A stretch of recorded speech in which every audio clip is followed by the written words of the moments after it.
Bueno, mi siguiente invitado, mi primer invitado de la mañana es Saúl Méndez, secretario general del Suntrax.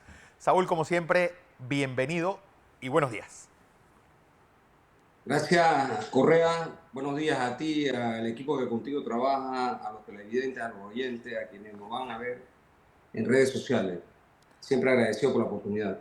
Bueno, Saúl, bueno, viene este día de paro o día de huelga. ¿Cuál es la diferencia y qué es lo que va a pasar el 19 de marzo? Bueno, de hecho, el país conoce que Sunta está siendo perseguido desde el punto de vista político. Se ha utilizado el sistema bancario internacional para que esto opere de esta manera. No solo la arbitraria decisión del gerente general de la Caja de Ahorro de cerrar las cuentas de Suntra, sino haber filtrado la información a los medios, en este caso a la Estrella de Panamá, que tituló acusando prácticamente de movimientos de terrorismo. Con eso todo el sistema bancario se ha coalicionado para no abrir las cuentas de Suntra.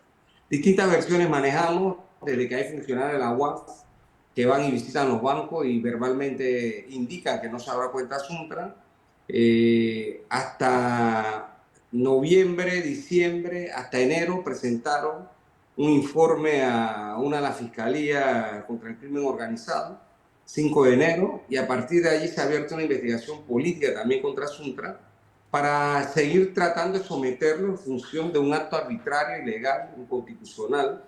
Y frente a eso, nosotros lo que dijimos era que íbamos a enfrentar este problema en todos los terrenos. Lo hemos hecho en el terreno jurídico, hemos presentado acciones legales tanto en Panamá como fuera de ella. Lo estamos haciendo en función de lucha social, porque obviamente esta decisión política tiene que ser reventada a través de la forma de organización popular, y es la lucha, y ahí es donde está vinculada las acciones de calle y finalmente una primera huelga de advertencia de 24 horas. Nosotros vamos a intensificar nuestras acciones porque partimos del criterio que esta acción politiquera tiene que cesar y tiene que permitirse claramente que bajo la legalidad absoluta con la que hemos operado podamos seguir operando en función de la banca en este país.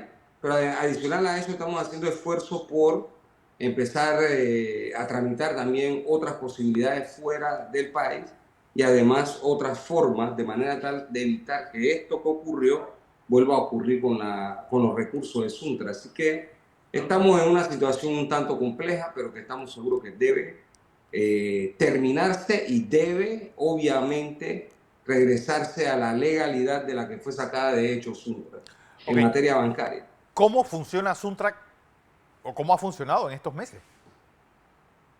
Bueno, fíjate, hemos funcionado y vamos a seguir funcionando, esto es importante decirlo, porque nos hemos estado adaptando a la situación, hemos estado buscando romper este cerco, y la verdad es que con grandes sacrificios estamos funcionando y lo vamos a seguir haciendo y nos vamos a adaptar, como estoy diciendo. No obstante, los recursos más importantes de la organización en estos momentos están en la caja de ahorro porque no ha sido retirada la arbitraria decisión de entregar en cheque Sí. nuestros recursos, y obviamente hasta que no haya dónde depositarlos no van a ser retirados de allí. Pero naturalmente, esto es importante decirlo, vamos a seguir operando porque tenemos la capacidad de poder adaptarnos con las grandes afecciones que estamos teniendo, pero esto no va a imposibilitar que podamos seguir operando. Así que estamos haciéndolo adaptada a la realidad actual, ¿no? Saúl, en una entrevista que te pregunté qué pasó en el año, por ejemplo, 2014, tú dijiste, bueno, no olvides que ese año estuvimos en medio de una huelga contra la compañía de la ampliación, es decir, contra la ampliación del canal. Es decir, esto no pasaría algo similar con la campaña de la profesora Gordón. Ahora, pues, Suntrack en medio de una lucha, desviando tal vez la atención de los que deben estar promoviendo y haciéndole campaña a la profesora Gordón. Fíjate, es una situación realmente compleja porque no se trata solo de un cierre per se. En realidad lo que se quiere es liquidar Asunto, pero tiene que ver también con la jornada de lucha contra First Quantum. First Quantum está detrás de esto, los lacayos de First Quantum también, los socios de First Quantum en Panamá, el gobierno que se ha prestado para esta situación, Y la gran preocupación de ellos es la capacidad que tuvimos de poder despertar la conciencia del pueblo para enfrentar un acto de lesa patria, o sea, de vendepatria. Y esa preocupación también es política, que podamos proponer al pueblo que Maribel pues, es la opción correcta y que pueda ganar las elecciones. Entonces todo eso nosotros lo vemos de forma integral. Incluso manejamos información en torno a que pueda haber intromisión extranjera en esta decisión, específicamente la procónsul que se pasea por el país a su ancha y pancha, y obviamente todos estos elementos se van conjugando. Pero quiero decir también que estamos analizando todas las posibilidades jurídicas fuera del país para demandar en función de hacer cumplir la legalidad de la que no debió haber salido Supra en función de materia bancaria. Aquí, como se sabe, y los grandes escándalos que hay, Financial Pacific, Panama Paper, Pandora Paper, en fin, es larga la lista y a nadie le cierran cuentas y a nadie le tratan de la forma en que han tratado a Suntra con sus recursos legítimos. Incluso la investigación que abrió la Fiscalía contra Crimen Organizado, otra cosa jalada de los cabellos, incluso la argumentación primaria que se ha planteado ahí es totalmente incoherente y lo que se está combinando son todas las formas de lucha para tratar de someter a Suntra y eso nos obliga a nosotros a enfrentar esta situación y obviamente a saldarla.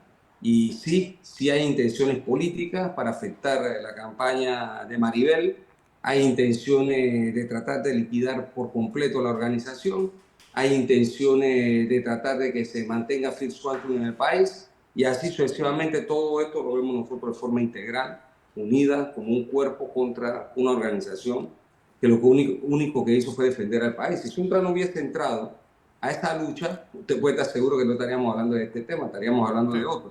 No le hubiera cerrado sus cuentas, pero como Suntra entró a defender a la patria y como queda demostrado, el contrato era inconstitucional, pues obviamente entonces están pasando factura. Esta polémica con Ricardo Lombana, es decir, ¿por qué le da por pegarle a ustedes? Yo creo que este señor, primero, no tiene propuesta seria.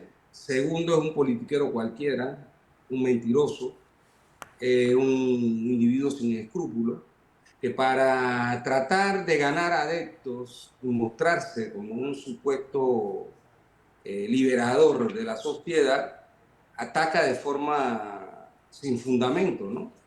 En torno a este tema. Y en el caso de Maribel, que no ha sido gobierno, en el caso de Maribel, que no es funcionaria pública en función de designación de gobierno, y en mi caso en particular, que tampoco fui contratado como cónsul en ningún cargo de ningún gobierno para estudiar fuera del país y con eso pagar lo que se estaba estudiando, pues frente a esa realidad que él conoce que es perfectamente distinta a la de él, pues él sale con una barrabasada a atacarnos, aduciendo incluso, porque en su introducción, aduciendo manejos irregulares de fondos del Estado y entre otras cosas, queda hablando del sindicato. Realmente es un hombre incapaz, a mi juicio, como dije, mentiroso, y obviamente la ansia que tiene de poder lo lleva a este tipo de planteamientos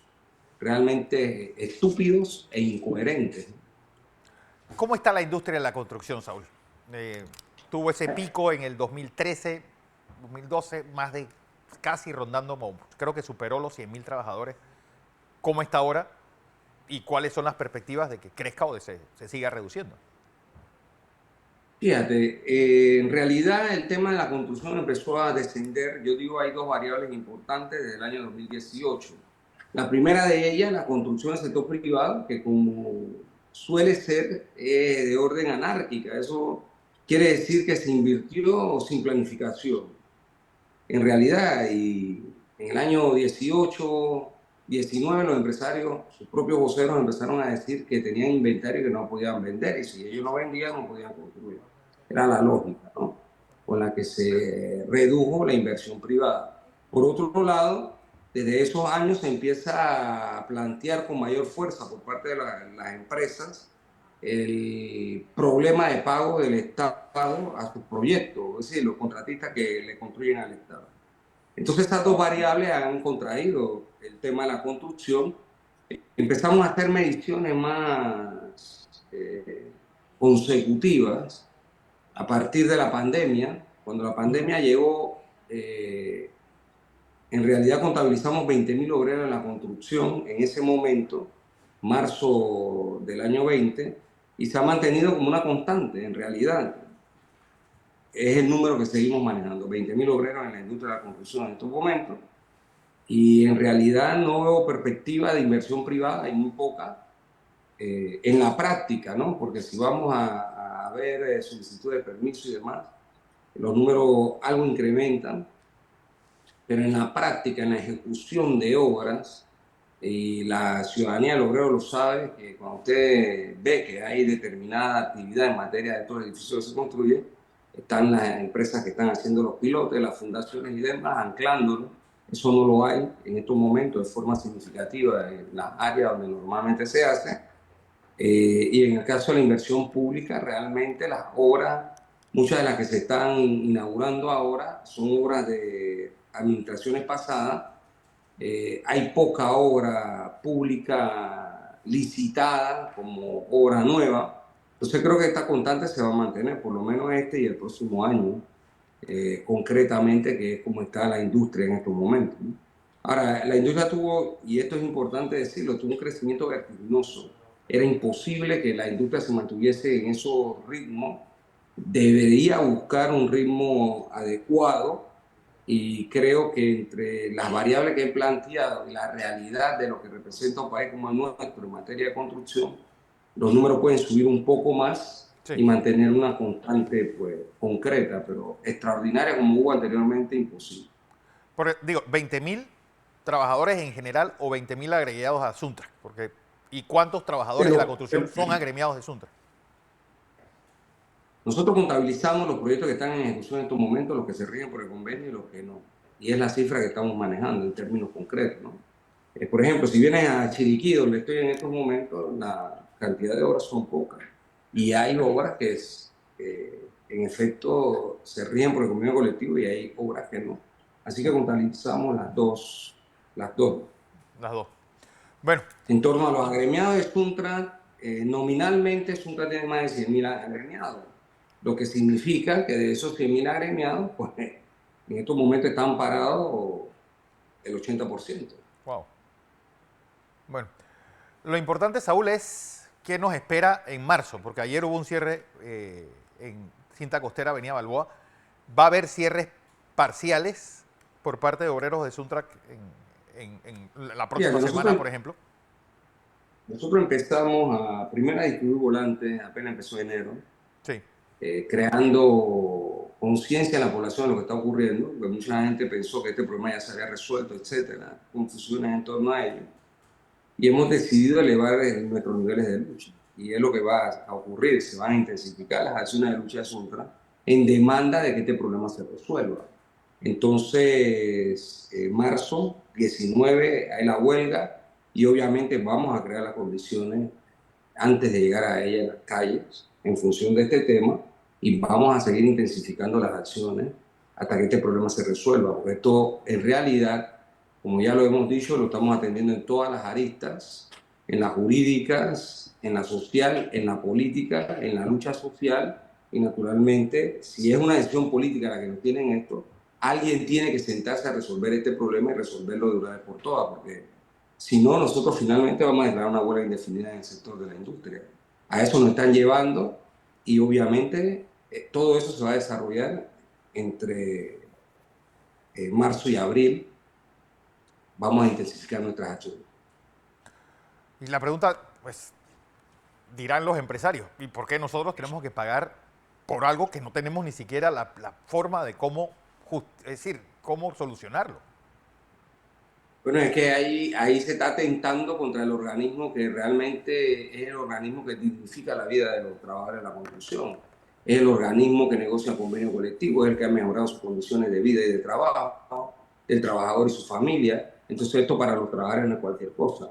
Y desafortunadamente, aunque la decisión no es directamente de los empresarios, pues obviamente quienes nos están obligando a esto tendrán que sacar la cabeza y tendrán que ponerle fin a esta persecución para que retornemos a la normalidad.